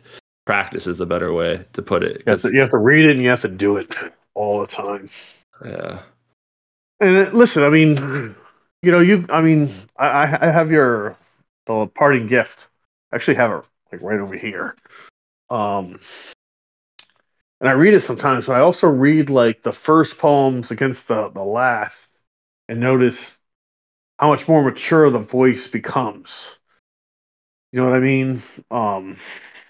Yeah, well, that's Well, part of it too. because your Developing thinking your. has matured, and your feelings have matured, and your voice has matured, and your thoughts about poetry have matured, and your subject matter has matured. Everything's like grown.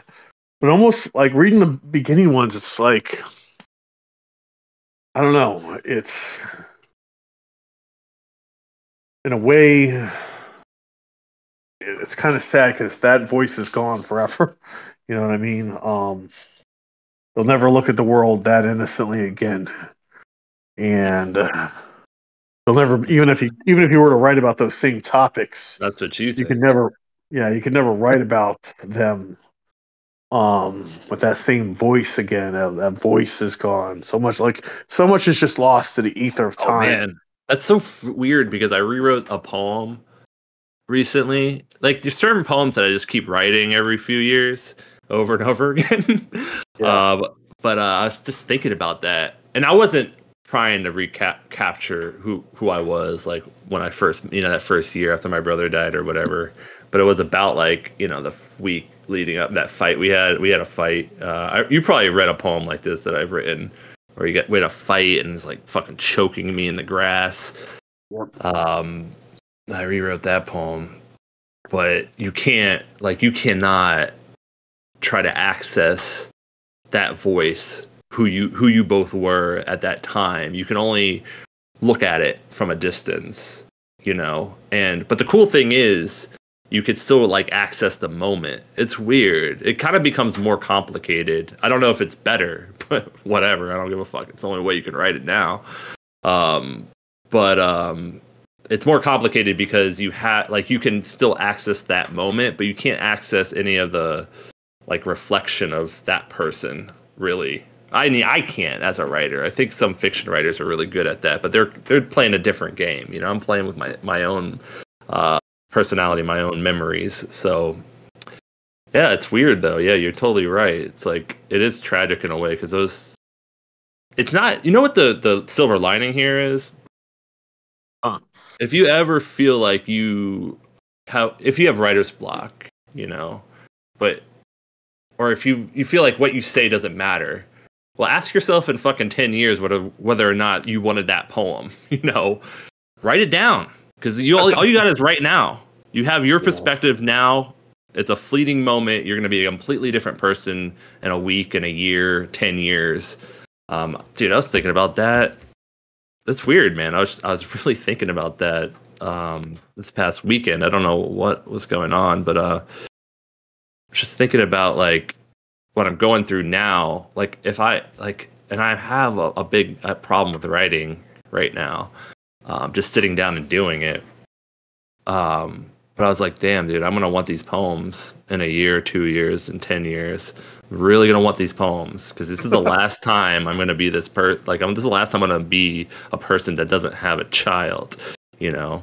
And if they're about going through what I'm going through now, it's gonna be even more valuable because it's a completely like unique experience for me, you know, in my experience so far. So you're a kid, dude. Crazy. But that, you know, I'm not saying I'm special either. Everybody has like, or is going through something that they might.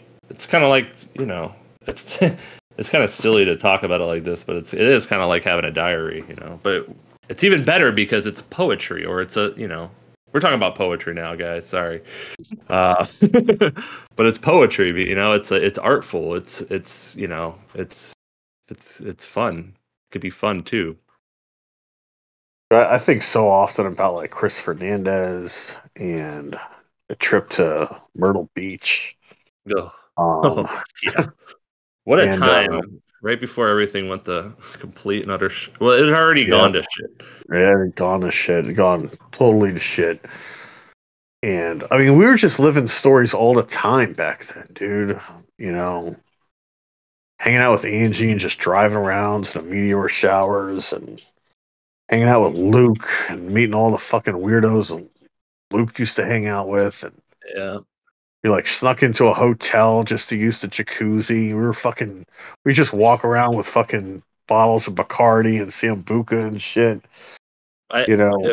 Well, we could never do it now because we know better, you know, like we had main character syndrome back then. At least I don't know if I had that because I hated myself so much, but I had this like, man, fuck it.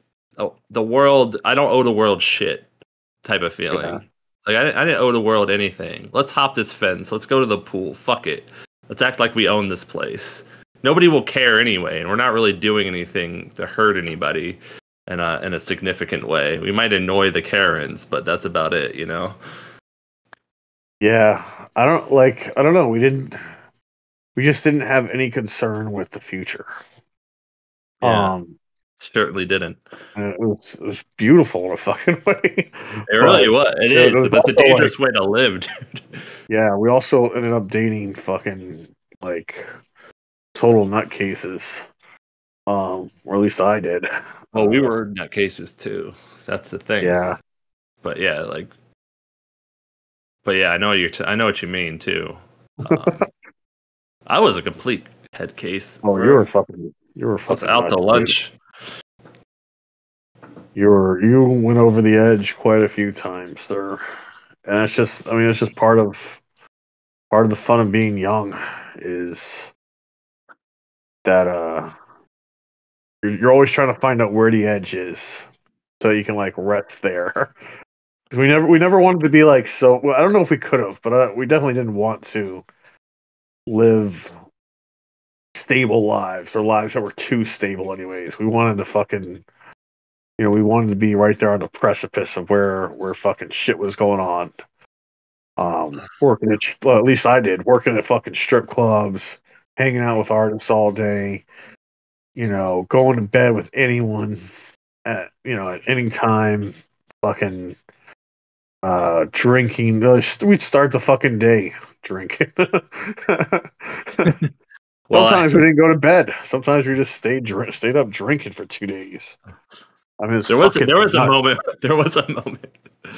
after one of your big breakups, you were just at Chris's house for a week straight. Yep. Yep. I didn't Yep. even. I think I dropped in every once in a while. You know, Dude, you pulled me aside at one point. You're like, man, dude, listen, Chris is not somebody to like look up to. he's your fun uncle. You know, Yeah, like. you have to give him some distance, bro.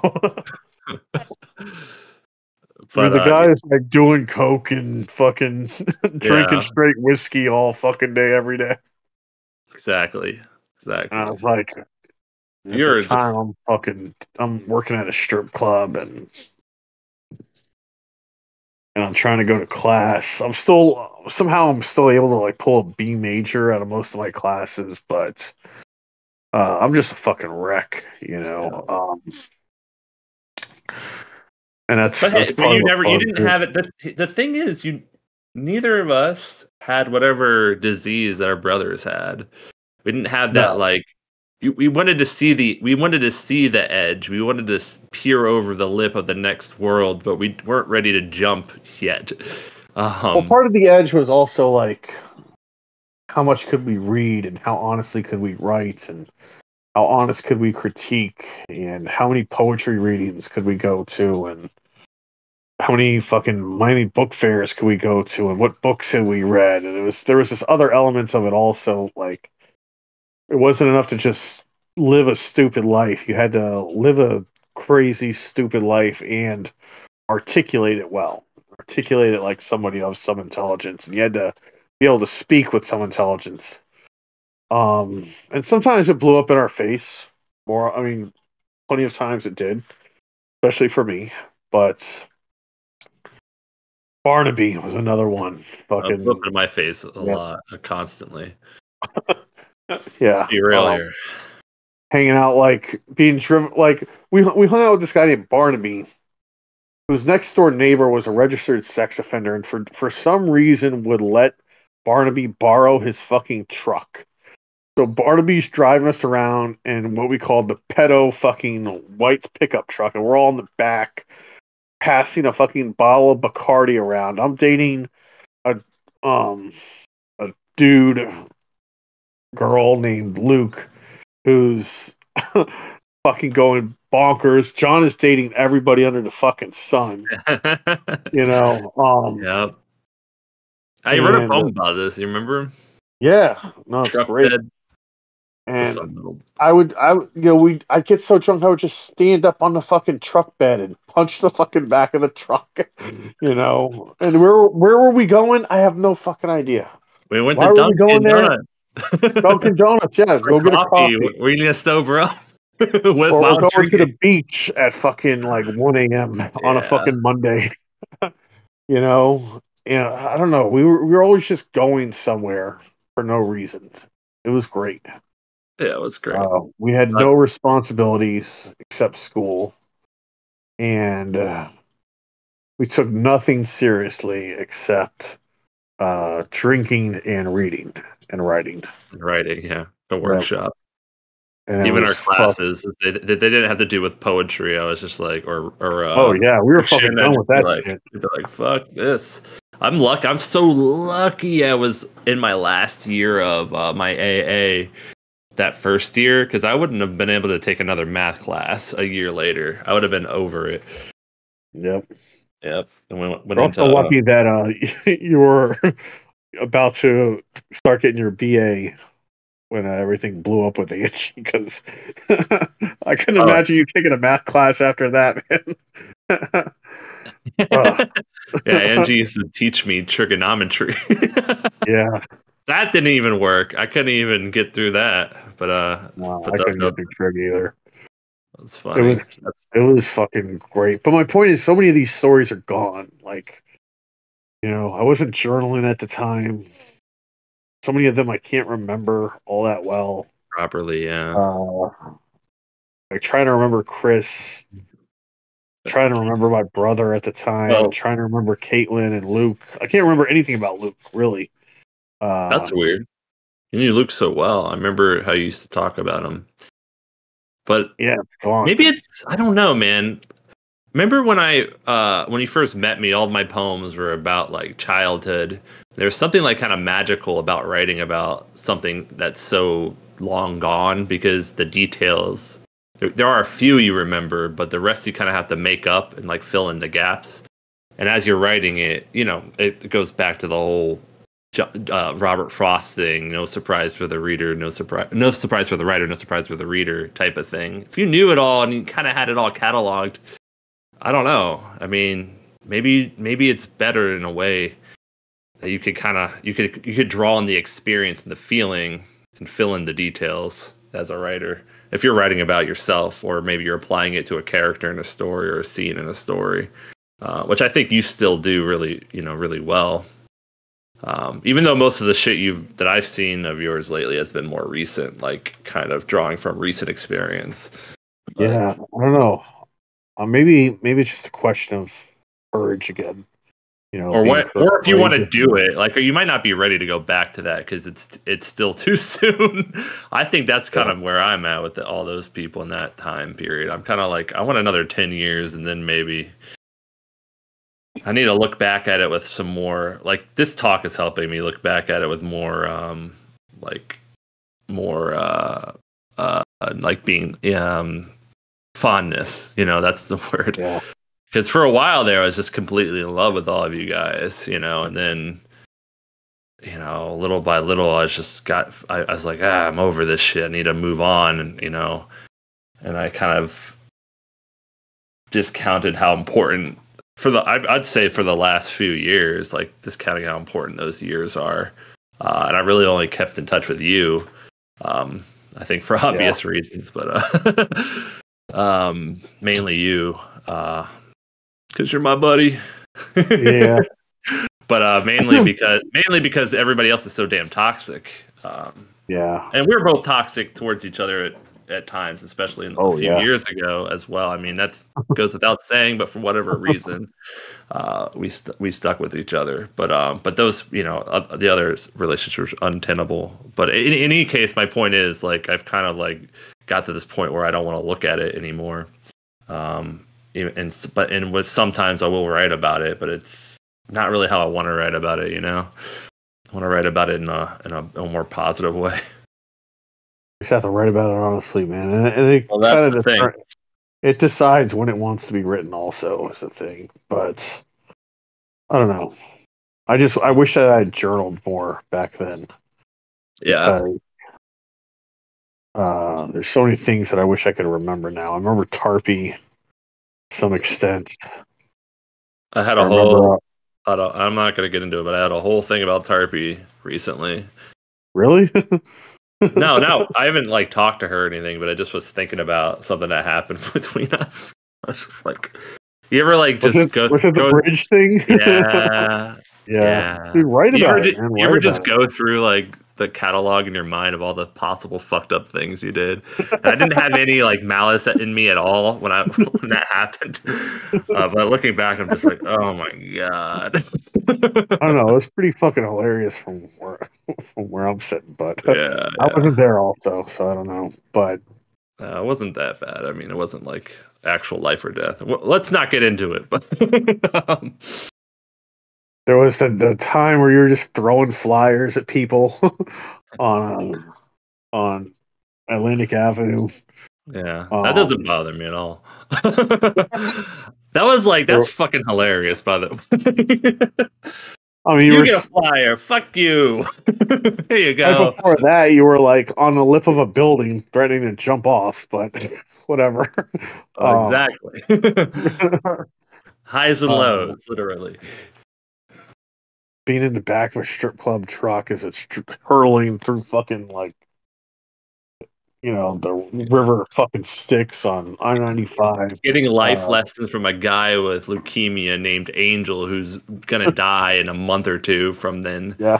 trying to tell you to appreciate the little time you have left. By the way, let's pick up a 6-pack for you guys. Live it up. Yeah. Hey, fucking hit this, man. What are you guys, pussies? Oh man, I'm just depressed, man. He's like, fuck, you're fucking depressed, pussy. Like, I have Fucking cancer. Angel, dude. Fuck you. Yeah, fucking guy is depressed. Depressed.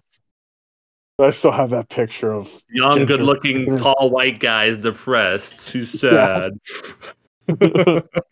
Sorry, life is so hard, man. Are none of fucking bitches sucking your dick or what? Yeah, Damn. it was great. Angel was great. I don't know. Yeah, I just wish that I'd journaled more back then. Yeah. Well, journal Maybe now. It's not over, so fuck. nah, nah, it's just a new chapter, It's just this is what adulthood looks like, and this is what raising a kid looks like, and this is what being a fucking mature person looks like. It's great. I would never go back doing what I was doing. It would be sad at this point. Well, I'm too But afraid of death now to do any of that yeah, anymore. That's it. That's the but big change in me. yeah, I did it's not give it's a all fuck. changed anyway. So, like, here's the thing: is what sustained it was all of us in the club, and and um Oh, and falling in love for the first and falling time, in and love and the writing falling in fell love with the well. writing. Nick at the height of his power. It Yeah, was a pretty good little thing we had going on there. it was great. I don't know, John. I feel like if you don't teach, you should at least consider like joining a writing club or a poetry club or whatever the fuck, and teaching that group what you know about Uh, poetry. I think a writing group would be cool with like completely new people. The problem is, you know what the problem is, Greg. Yeah, it's People going to come be in hard to find. Like, first of all, if like-minded you found a people. club, that club would already have a niche, and um, fitting into it would be like fitting into grad school, Right. unless you Which unless I you never built did. it. Yeah, you'd have to build it. Is the thing you'd have, and I don't know how you'd build it other than working at a Well, university. you have to be a cult leader, like someone Yeah, like, I don't know. You or Nick? yeah, There you go. I think you have to have that kind of like, that kind of personality to build something like that, the way Nick did. Um, I'm afraid to see your cult though. I don't think I'd fit in. I'll be talking about fucking Israel constantly and shit. dude. I was talking to Daniel Morales. We were talking Oh about yeah, I love that we were guy. talking about Nick. And it's funny, just like how many people have made that connection between Nick and a cult leader. Oh I yeah. guess they were making it back in the day too, right? Am I crazy about that or? I don't know who they were. I didn't really see it, but because I was in the cult. Yeah, we were fucking But sipping the Kool-Aid hard yeah, we fucking were hard, dude. in that Kool-Aid. I mean, Um, listen, you can't deny that it worked. Like, the lessons were real. Um, and I don't know, like, would any of this exist? Would any of my life or your life look anything like it does had we not gone through that? I don't know. I'd probably be in jail. Who knows where you'd be? well, Nick Um, was smart enough to realize that anything's better than where you're headed, right. and the only people that stuck around were the ones that had a micron of talent, like I mean, think about all the people that fell off kind of immediately within the first year or two. The initial group only lasted like a year and a half or The only so. two people who existed from the initial group were me and you. That was it. And Yeah. Leal, I guess. But Leal was always on the fringes of everything. Right, Leo was definitely around, but yeah, Way she wasn't. on, way She on the wasn't. fringes. Yeah, she was in the fringes because yeah, she had her own shit going on. But Barnaby left. Willie left. Ginger left.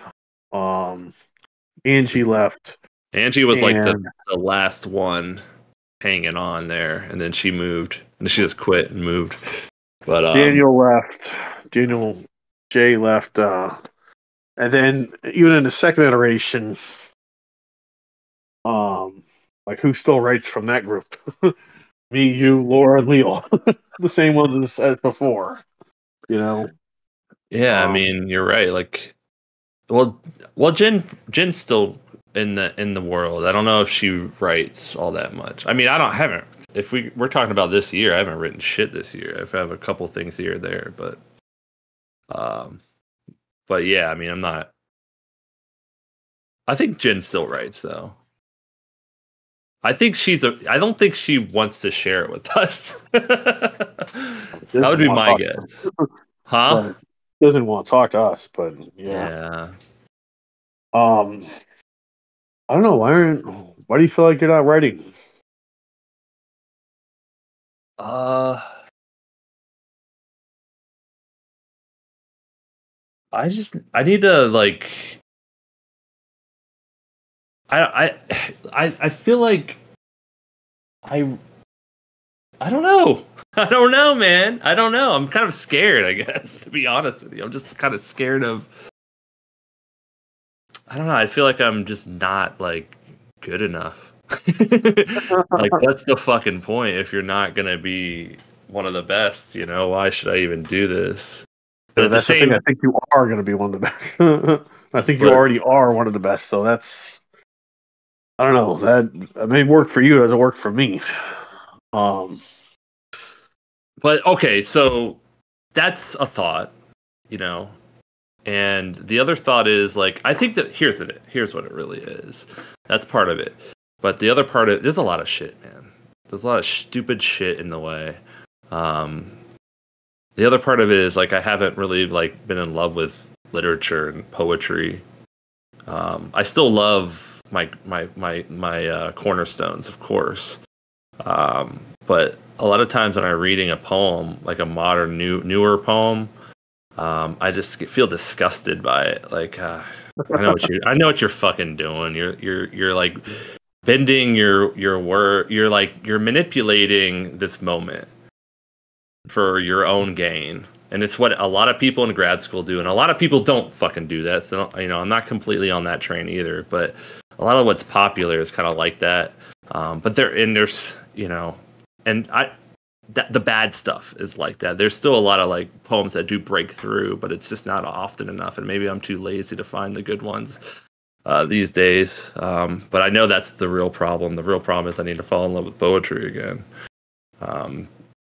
And luckily, even though I'm in this like weird depressive state, I still like have that like urge to go write.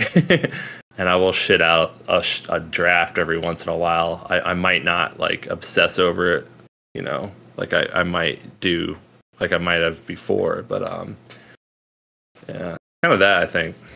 I just need to find more poems that I love. That's all there is to it. I need to stay away from the bullshit poems though. Those ones kill me for some reason. yeah, apparently, I think like you're really easily dissuaded from the importance of what you do by the relative success of lesser poets.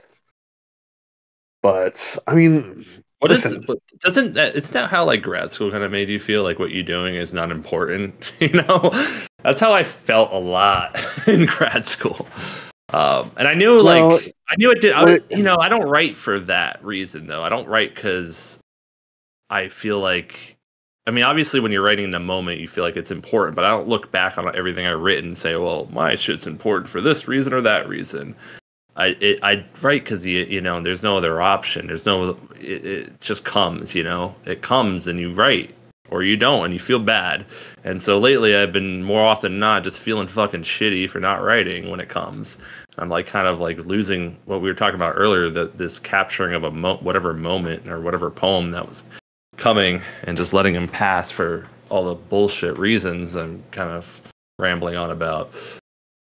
And when you're whenever I've been on fire, it's because a lot of things were going right. I had the correct outlook on poetry. I loved a lot of poems. I was reading a lot of poems. I prioritized it. Made sure to sit down and write when or be near, or be in a situation where I could. It was, I still like it's still in my mind, poetry is like the only thing that really matters at the end of the day, besides people in my life. But I'm not carrying a notebook around, It's different. It's not like it's kind of, I think about that Bukowski quote, don't fucking do it unless you're going to give everything. And I feel like I'm not there. I'm not there for whatever reason. Ready to give it all.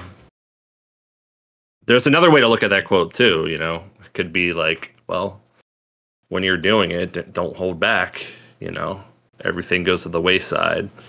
Not everybody can live life in this like feral state where you're just every breath you take is for the next line or word of a poem, It's romantic to think like that, but it's not always like that. Even at the height of whenever I'm like writing like 10 poems a month or whatever, it wasn't really like that, was it? I don't know. Kinda. Like looking back, it's easy to romanticize it, but in the moment, you're just kind of living your life, and you made a life that was suited towards making poems, And I think it's easier when you're in school, and you're like kind of a vagabond, a little bit. At least I played the role back in like FAU and even on grad school a little bit, kind of saying, well, I'm here. I'm kind of like undercover, like I'm really just a bum. I'm really just a piece of shit. I somehow snuck into this program. I somehow tricked them into thinking that what I did was academic, but really I'm just masturbating. Really I'm defecating on the page. I'm fucking obscene, once if they really read my stuff, then they would hate me, and sometimes they did. But it was still poetry, it was still poetry, whatever it was that you wrote. But so it's harder to be like that, because that's also disgusting to live like that. Like you don't want to be that person at 34, 35. You have to find a new way. I don't think there's a and I don't really even, when I think of Bukowski, I think of like, God damn, I don't want to be like that. I really don't want to be like that, because he was a piece of shit. You want to be a good person, and there's some definitely virtuous things about him and the way he lived, but there's only one, and let him be that. But I don't want to be vagabond poet douchebag, like at 30, 40 years old, rolling into an open mic thinking I'm better than everybody else, I don't know if I could be that person anymore. So to answer your question, Craig, a lot of stupid bullshit. I'm gonna get back to it. I haven't lost faith in writing. I just need to figure out a new angle, I think, in order to live as a writer. So I had similar feelings in grad school, but it wasn't so much, what I felt more inclined to believe that what I was doing needed to be done because nobody else in my grad program was doing it. I think what hurt more was that nobody in my grad program appreciated good writing at all. None of them, or almost none of them, like Hemingway or Tobias Wolff or Philip Levine or Leon Lee. Most of these poets didn't even know who Rita Dove was. Sharon Olds. Like I introduced Sullivan to Sharon Olds and Rita Dove, and there's a bunch of others. Joe Bolton. Which, by the way, Jen didn't even know who Joe Bolton was until she won the fucking award. Want to talk about insulting? It's okay. It's okay. It's okay. Even though I've given her his book it's fucking like fine. a million fucking times, giving her poems from him a million fucking times. It's like, I don't know. I didn't feel like it didn't matter. I felt like where I was at was not the right place for a writer to be. And I still feel that way. I still feel like grad students are the worst writers on the fucking planet. Um, I feel like the way that our system is set up to find writers and discover writers and give writers a pedestal is the worst system that can ever exist. Because the only ones who are able to be grad students are either super fucking rich or um or they're taking out massive loans that they'll never pay off, or they go and they just work at a fucking factory or something, you know. Um Yeah. and or they go to prison or they go to fucking work for the army. It's very rare that a grad program discovers a great writer, and there's a reason for that. Um, Well, they're just rare. yeah, well, yeah, they're just rare. But I don't know. I didn't even feel like the system that they had. Like, I didn't learn anything about craft in my grad program. Did you? Did you learn one fucking thing about craft? I mean, your program was better than mine, undoubtedly. But I mean, I like, that's the thing in poetry. Like, you could kind of get away without. There was one professor that did talk about, like, well, I don't know, man. There, a lot of them are like, I don't know what it is. I feel like they start off with the right like mindset in terms of like how to put together something, you know, mechanically speaking. But the poem, like the workshop, kind of becomes more of a lit class than anything. You know, right. like we're acting like this poem is done. You know, and with like kind of the you're allowed to say, well, what if you did this, or what if you thought about that, and that's fine, you know, just to come into it like for what it is on the surface level. Not every day do you walk into a room full of people that are willing to read your poem and tell you what they think about it. But it's not. I don't know. It's different than like I never had a teacher that sat down and say, hey, this is how I write a poem, you know, beat by beat. Kind of like how they I mean, sometimes did. even like examining the volta and what the volt like different types of turns, different ways that poems can switch on a pivot. You know, like this. If we were going to talk Oh, about this story, Alice Monroe, we could talk about um the also the swifting changing on a fucking pivot. It changes when Nina's introduced. It changes when she is introduced to Mr. Purvis. By the way, characters just kind of merge in the story, you know, right, and take over the story and change the plot of the story and change the meaning of the story. You know, like right. It's that's a name, useful information for a young writer because they can learn. Okay, there are techniques to how this is done, and it's all very subtle. You know, the subtleness of the meaning and ways in which you can think about editing the story. Okay, this character, you're going to say something about the narrator of this story. What kind of person is she at the beginning? It's like, dude, she's very fucking severe and she's very biting, but it's in this very human way, so that the reader isn't going to be turned off immediately because the story is still told very frankly and very honestly, and you're gonna right, keep going with it, and it's all told. It's almost all told linearly, except for that last scene, which goes back in time to right after she'd seen Nina, so you can go backwards in time to reveal an here's the important plot thing. point. Here's the Like that problem. stuff should be taught. Yeah, it If should be. you want to make You great know, writers, that's the stuff that should be taught. I agree. I agree, but I don't. I think that is kind of the problem with academia, is that you know they might like my professors may have had the like capability of doing that, but I don't know if they really want to do anymore. You Yeah, know, they it takes become too jaded. it takes a lot of well, But maybe, like, but it also takes like so much more effort to like talk about something like that for no gain. Most of the students don't want to hear that. They don't want to hear the truth. They don't want to hear how a poem works. They don't want to write what they write. hang on, John. Yeah. Ben wants to say hi. Okay. What's up? We should end this, by the Say way. hi. Hi. Hey, Finn, what's up, man? How So you what's up, doing? buddy? How you doing, buddy? Good. Good. It's good to hear you. We'll see you soon. We're gonna be there soon. Hell yeah. Next month, it's like 10 days, right? 12, well, 2 weeks, Is it? call it 2 weeks or so. 2 weeks.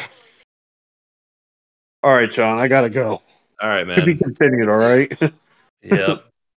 Yep. All right, buddy. You pick the poems. We'll talk about poems. Hey, we'll talk about the craft of them, all right? Have you There's, have you nobody else is going to talk read about it except us. Let's finally talk about craft. all right. Well, I'll throw a zinger out there. Have you read Tracy K. Smith's Well, I haven't read her. My God, It's Full of Stars? I don't know. Was that from the Saturn one? Or Life on Mars? Or Mars. Mars? Life on Mars. Yeah, you have one of her poems, Walk. Well, it's untitled, Yeah. but it's the one that keeps repeating Yeah. Walk. It's about her father dying. Yes. Yeah, it's a great poem. We could read that one too, but I'll send it to you. Yeah, let's talk about some Tracy K. Smith. Hell yeah, man. Yeah, and maybe I'll add a couple others like we were talking about before. But all right, All right, buddy. Talk to you later. all right, later.